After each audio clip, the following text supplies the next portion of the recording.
We are out for another training walk with Willie. This is our second training walk of the day. He just threw a little fit and laid down. What I'm going for is if he wants to throw a fit, we don't throw a fit. But we can sit and we can take a moment to just like think it through, right? Like sometimes we all have a moment where we just like want to be like, I'm not doing this right now. All right, throw your fit, and now we're gonna get going again, right? So it's not a problem to have a spaz moment.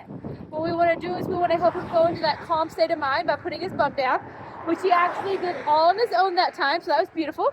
If he didn't do it on his own, that's when I would lift that weight of an apple until his bum went down, and then I would release that pressure.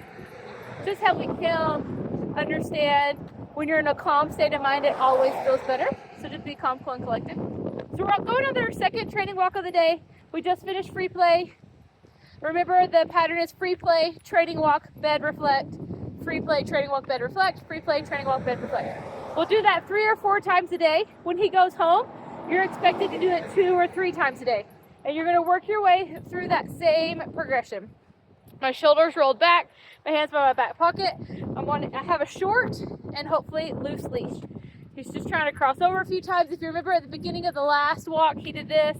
And then by the end, he was all done. I have some dogs that come out and bark. We're not quite ready for the barking dogs yet. We're still in our little to no distractions. So we just quickly turn around once I saw the dog coming, and we'll just walk this other direction. Eventually, we're going to pass that dog, and it'll be wonderful and amazing. It's our first day, our second walk. We're just not quite ready for that intense of a distraction yet. Willie loves friends, and they're a really good distractor for him because he really just wants to go play with all of them. So I have my short going for a loose leash, and I'm going to utilize my 5 tools. You've been seeing me use some flicking and some direction change.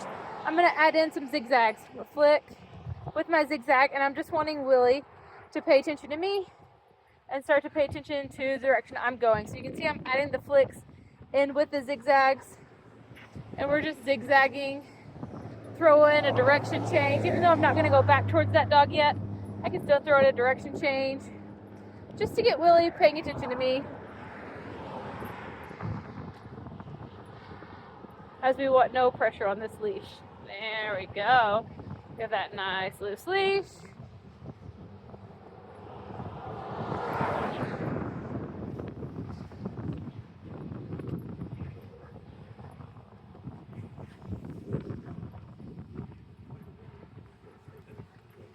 Give a little flick there.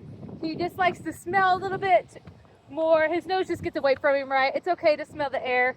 We're starting to get a little bit of a longer leash. It's short, but he could put his nose down now, but he can only put it straight down. He couldn't wander with it, and he hasn't quite got that figured out yet. He kind of lets his nose get away from him. I'm gonna do a roll back. So again, that's just where I step back and I step forward, and Willie rolls around, and then Willie rolls back around. Do another one. There you go.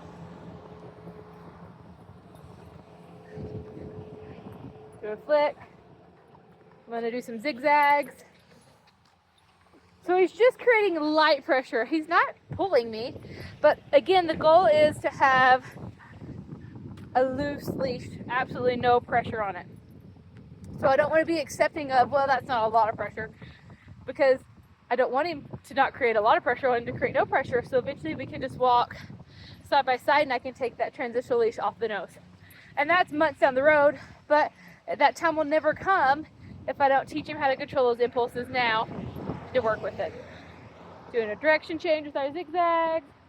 We're just all over the place, right? Just having him pay attention to me and see what I'm doing and working with that loose leash.